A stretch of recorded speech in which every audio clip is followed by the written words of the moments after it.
नमस्कार मंडळी, कशा आहात तुम्ही सर्व? नक्कीच मस्त आणि मजेत असाल.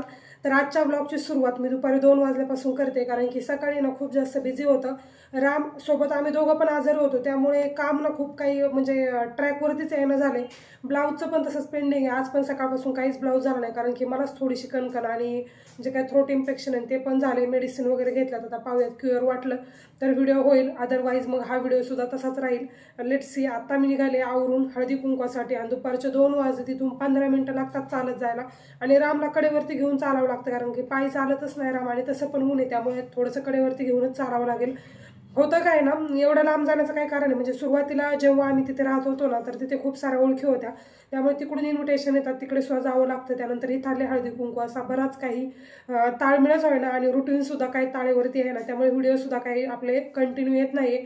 तरी पण माझा प्रयत्न असतो की ह्या चॅनलवरती तरी माझे डेली व्लॉग आले पाहिजे, आणि तुम्हाला पाहायला आवडतात, आणि तुम्ही विचारता सुद्धा आवर्जून का व्हिडिओ काय येत नाही टायमिंगवरती. तर हेच रिझन आहे. आता लेट्स सी. मला घरी सुद्धा जायचं आहे, पण ब्लाऊजच्या कामामुळे काही ते सुद्धा पॉसिबल होत नाहीये. आता हळदी कुंकासाठी सुरुवातीला जाते, आणि त्यानंतर मग कसं रुटीन होते ते तुम्हाला दाखवते. तिथे गेल्यानंतर जर शूट केलं तर ॲड करा, अदरवाईज तिथे सुद्धा स्किप होईल. आज सुद्धा 3 ठिकाणी हळदी कुंकाला जायचे. हे एक झाल्यानंतर संध्याकाळी 6 वाजता 2 इन्व्हिटेशन आहे. पाहूयात, एका ठिकाणी जायचं सुरुवातीला, जर तिथं लवकर आटोपलं तरच दुसऱ्या ठिकाणी. कसं होतं ना, नाही म्हणायला मला म्हणजे शक्यतो तरी आवडत नाही, आणि हळदी कुंकू हा असा प्रोग्राम असतो की नाही म्हणाय म्हणजे चांगले शुभ आहे आपल्यासाठी, त्यामुळे गेलंच पाहिजे असं काहीसं माझं असतं. तर चला, आता रामचं सुद्धा आवरलं. तिथून आल्यानंतर रामला झोपावं सुद्धा लागेल, कारण की बऱ्यापैकी आजारी आहे.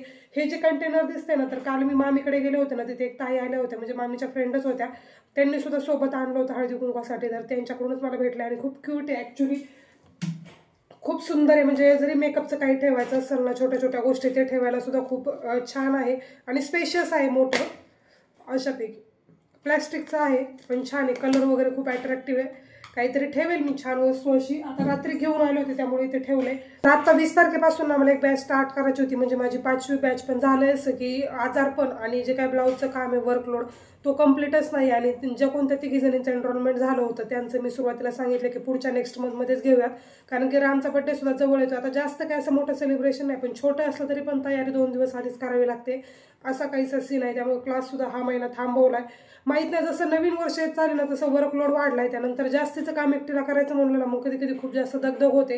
त्यात राम पण आजारी आहे, त्यामुळे त्याला वेळ देणं खूप गरजेचं आहे. आता तिकडून हळदी कुंकवावरून येते, आणि त्यानंतर मग त्याला झोपवलं ना, माझं जे काही व्हिडिओचं काम आहे ते करते. सुरुवातीला जो काही स्टिच विथ अश्विनी चॅनल आहे त्यावरती पण व्हिडिओ कंटिन्यू आला पाहिजे, कारण तिथे सुद्धा तुम्ही वाट पाहत असता. सिंपल एकदम साडी वेअर केलेली आहे ना. आता मी जाते हळदी कुंकवासाठी, जास्त बोलायला नको, कारण की 2चा टायमिंग त्यांनी दिलेला आहे. तर चला, रामला सुद्धा दाखवते मी कसं तयार केलं, आणि त्यानंतर आम्ही दोघे निघतो जाण्यासाठी. चल, नाही यायचं तुला, काढू. Bye bye, bye bye. प्लंकीस दे, प्लंकीस दे, प्लंकीस. जायचं.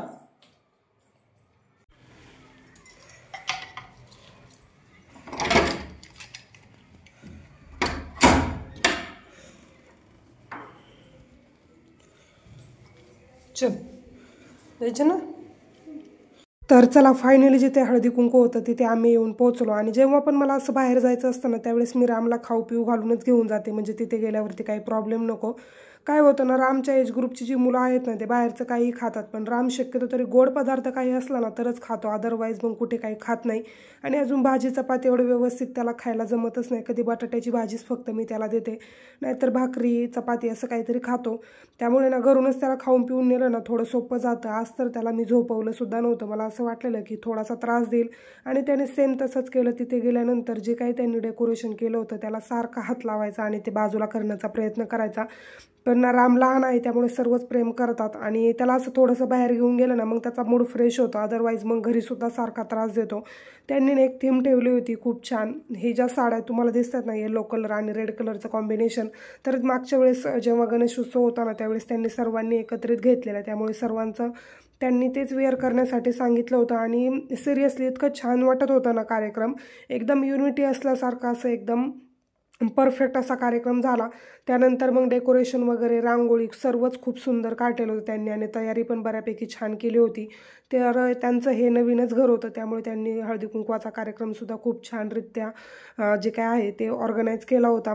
आणि TV युनिटवर तुम्ही पाहू शकता एकदम असे मराठी पारंपरिक सॉन्गसुद्धा लावले होते। आता मी तुम्हाला ऑडिओमध्ये दाखवलं असतं, पण नेमका व्हॉइस ओव्हरचा खूप जास्त प्रॉब्लेम येतो, त्यामुळे आता इथे मी व्हॉइस ओव्हरच करते। माझा अदरवाईज जो काही ऑडिओ आहे तो मी तुम्हाला ऐकवला असता। मागच्या 1-2 व्हिडिओला नेमकं काय झालं तेच कळत नाही। जे काही टायटलमध्ये सॉन्ग प्ले होतं त्यावेळेसच मी फक्त त्यामध्ये सॉन्ग ॲड केलेलं आहे, अदरवाईज मग मी माझ्या व्हॉइसमध्येच पूर्ण व्हिडिओमध्ये बोलते, पण तिथे सुद्धा 2-3 व्हिडिओला कॉपीराईट क्लेम आलेला आहे। पण असू द्यात, आता काही ते डिलीट करून परत अपलोड करण्यामध्ये काही पॉईंट नाही, त्यामुळे मी तसंच ठेवले। त्यासाठी इथे सुद्धा मी जे काही ऑडिओ त्यांनी लावले होते ते एकदमच हाईड केले, जेणेकरून कॉपीराईट यायला नको। आणि आवाजामध्ये सुद्धा तुम्हाला माझ्या बदल वाटत असेल, मी आजारी आहे आणि थ्रोट इन्फेक्शन झाल्यामुळे कसं होतं आहे व्हिडिओ आपल्या वेळेवरती येत नाही, ह्या चॅनलवरती सुद्धा आणि आपल्या स्टिच विथ अश्विनी या चॅनलवरती सुद्धा। त्यामुळे तुमचे बरेच प्रश्न असतात, पण नेमकं काहीच ऑप्शन नाही माझ्याकडे। आज तरी घसा थोडासा बरा आहे, त्यामुळे म्हटलं चला थोडंसं आज व्हिडिओचं काम करूयात आणि तुमच्याबरोबर व्हिडिओसुद्धा शेअर करूयात। ज्यावेळेस हळदी कुंकू झालं त्यानंतर त्यांनी ना एक छान असे 3 गेम ठेवले होते सर्वांसाठी।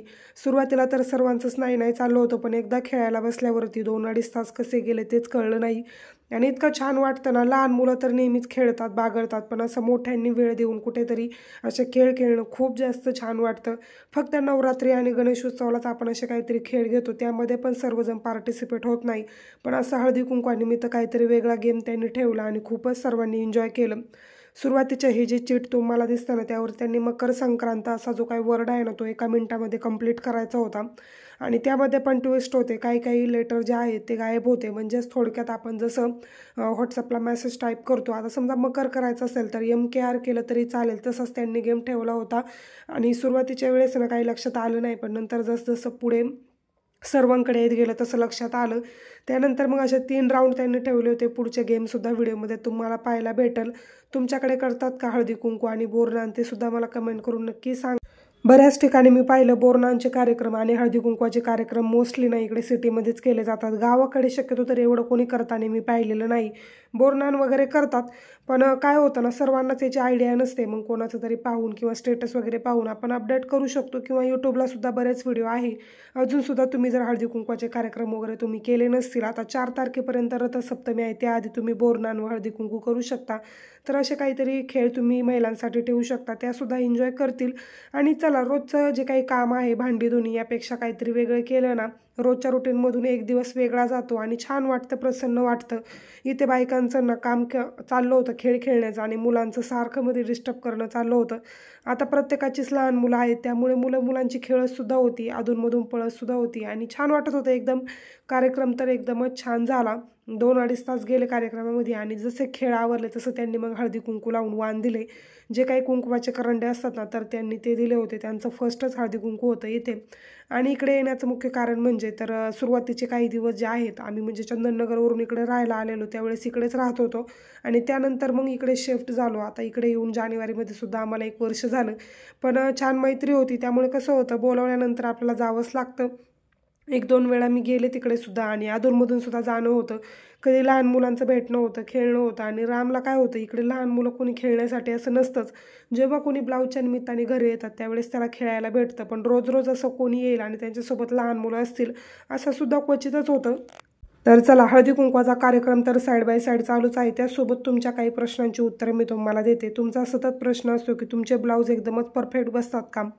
तर एक सांगू का, जो कोणी टेलर शिवत असेल, मग तो प्रोफेशनल असो, घरातून काम करणारा असो किंवा अदरवाईज कोणत्याही बुटीकमधून काम करणारा असो, प्रत्येक वेळेस ब्लाऊज परफेक्ट बसेल असं होत नाही। कधी लूज बसतो, कधी टाईट होतो, कधी शोल्डरमध्ये उतरतो। मग बऱ्याच वेळा काय होतं की कधी फॅब्रिकमध्ये सुद्धा प्रॉब्लेम येतो। कधी जर पॉलिएस्टरचं फॅब्रिक असेल किंवा एकदमच डिझायनर फॅब्रिक असेल तर ब्लाऊज बसायला थोडासा त्रास होतो। आता मी जसा ब्लाऊज वेअर केला व्हिडिओमध्ये तुम्हाला दिसत असेल ग्रीन कलरचा, असा ब्लाऊज जो आहे ना त्याच्यामध्ये मार्जिन एकदमच जाड होतं आणि बॉडीमध्ये परफेक्ट असा बसत नाही।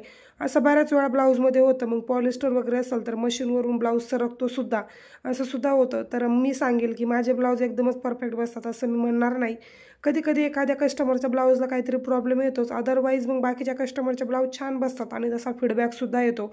मग अशा वेळेस असं कारणसुद्धा असू शकतं की आपल्या शिवण्याकडे लक्ष नसेल किंवा बाकी काही रिझन असतील. मग आपण फक्त शिवायचे म्हणूनच मशीनवरती बसलेलो असतो, एकदम मन लावून शिवत नाही. अशा वेळेससुद्धा ब्लाऊज चुकतात म्हणजेच एकदमच बिघडतात असे पण नाही, कुठेतरी लूज टाईट अशा गोष्टी होत राहतात.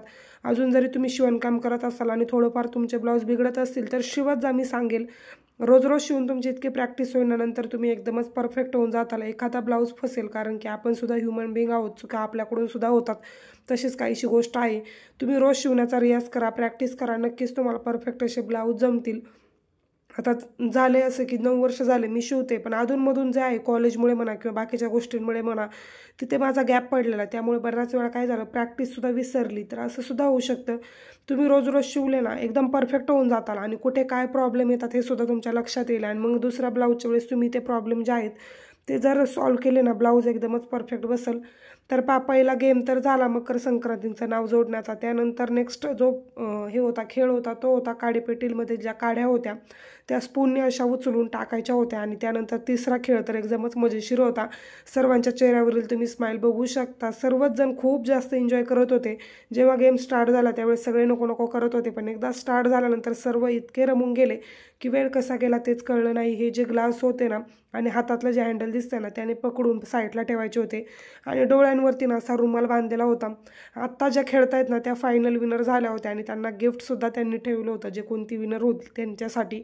तर ह्या विनर झाल्या फायनली आणि खूप फोटोज वगैरे काढले, त्यानंतर व्हिडिओज काढले. आणि हो, अजून एक सांगेल, जेव्हा पण मी असे व्हिडिओ शूट करते बाहेर गेल्यानंतर, तर ज्यांचा काही प्रोग्राम वगैरे असेल आणि बाकीचे असतील त्यांची परमिशन घेतल्याशिवाय मी कुठेही शूट करत नाही. तर ना सुरुवातीला विचारते आणि त्यानंतरच मग व्हिडिओमध्ये दाखवते. सर्वच जण कम्फर्टेबल होते, कोणाला काही प्रॉब्लेम नव्हता, त्यामुळे मी शूट केलं. आणि सर्वजण शेजारीच राहतात त्यामुळे एकाला विचारलं ना सर्वांचा होकारच असतो, असं कोणी नाही म्हणत नाही. आणि काही अडचण नाही, असं यूट्यूबवरती छान आहे, आठवणी राहतील. त्यांचा हळदी कुंकूसुद्धा त्यांना नंतर कधी पाहायचं असेल तर पाहता येईल. आणि मला सुद्धा व्हिडिओमध्ये ते एकदा दाखवलं ना की मेमरी स्वरूपातच ते एकदा शेअर होतं. तर अशा काहीशा गोष्टी आहेत. तुम्हाला कसं वाटलं हे हळदी कुंकू मला कमेंट करून नक्की सांगा. आवडलं असेल तर तुम्हीसुद्धा अशा पद्धतीने हळदी कुंकू एकदा ऑर्गनाईज करा. नक्कीच बाकीच्या ज्या काही लेडीज असतील त्यांनासुद्धा खूप एन्जॉय करायला भेटेल. अजून एक म्हणजे तुम्ही उखाण्यांचे कार्यक्रमसुद्धा ठेवू शकता. वेगवेगळे उखाणे तुम्हाला ऐकायला भेटतील आणि तुम्हालासुद्धा शिकायला भेटेल. मला तर 1-2च उखाणे येतात जे मी नेहमीच कुठे गेले तरी घेत असते, बाकीचे तर मला कधी काही लक्षात राहतच नाही. कार्यक्रमासाठी तर मी दुपारी 2 वाजताच निघाले होते आणि पण बरेच जण सर्वजण लेट आले, त्यामुळे थोडासा कार्यक्रमाला लेट झाला. अर्धा पाऊण तास सर्वच जण हळूहळू असे आले आणि त्यानंतर फर्स्ट वेळेस तर आम्हीच राम आणि मीच पोहोचलो होतो. आता नेक्स्ट टाईम म्हटलं कुठेही हळदी कुंकाला जायचं असेल तर 15-20 मिनटं लेटच जायचं, जेणेकरून की सर्वजण आलेले असतात आणि प्रोग्राम जो आहे तो लवकर आवरतो. घरी येऊन मला ब्लाऊजसुद्धा शिवायचा होता, पण इतकी जास्त मला थकल्यासारखं वाटत होतं ना की घरी आल्यानंतर मी काहीच काम केलं नाही. ब्लाऊजचे कामसुद्धा 2 दिवस झाले तसेच पेंडिंग आहे. आणि आजारी असलं ना असं बसून काम करावंच वाटत नाही. जसं मी मशीनवर बसेल ना तसे माझे डोळे आपोआपच जागतात आणि असं वाटतं नाही आता झोपलं पाहिजे, आराम केला पाहिजे, असा काहीसा सीन आहे. त्यामुळे ब्लाऊजसुद्धा बरेच पेंडिंग होते. सर्वजण काही समजून घेत नाही. त्यांना एक डेट दिली ना त्या दिवसाला ते हजर होतातच. मग त्यांना ब्लाऊज पाहिजेच असतो. कोणी आजारी आहे किंवा कोणाला काही त्रास होत असेल याचं त्यांना काही घेणं देणं नसतं. तर असा काहीसा गोंधळ सर्वच ब्लाऊजचा उडाला. आणि रामची घाई तुम्ही पाहू शकता. कार्यक्रमामध्ये मध्ये शिरून त्याला फक्त ग्लास पाहिजे होते, त्याला किती पकडलं तरी बाजूला काही सरकत नव्हता. घरी येऊन ठरवलं होतं की ब्लाऊज शिवीन, पण काहीच झालं नाही, फक्त व्हिडिओ शूट करून झाला. त्यानंतर रात्रीच्या वेळेस तर मग मी थोडीशी आरामच केला, म्हणजे झोपले. आणि त्यानंतर मग संध्याकाळी स्वयंपाकसुद्धा काहीच केला नाही. डिरेक्टली आता थोडंसं बाहेर खाण्यासाठीच आलो होतो. आजारी असलं ना काही खावंसं वाटत नाही, त्यामुळे मग मी हेल्दी ऑप्शनच चूज केला होता, शेजवान राईस. आणि बाकी मग थोडंफार असं काहीतरी घेतलं होतं. आणि असं रात्रीचं जेवणसुद्धा बाहेर झालं. दुसऱ्या दिवशी यांना ट्रिपला जायचं होतं, त्यामुळे म्हटलं चला दुसऱ्या दिवशी उठून डबा वगैरे तर काही करायचा नाही, कारण की हे सकाळीच नाश्ता करून निघणार होते. तर असा काहीसा सीन होता. संपूर्ण दिवसाचा व्लॉग कसा वाटला ते कमेंट करून नक्की सांगा. आवडला असेल तर व्हिडिओला लाईक करा, चॅनलला सबस्क्राईब करा. भेटूयात आपण नेक्स्ट व्हिडिओमध्ये. तोपर्यंत सर्वांनी काळजी घ्या.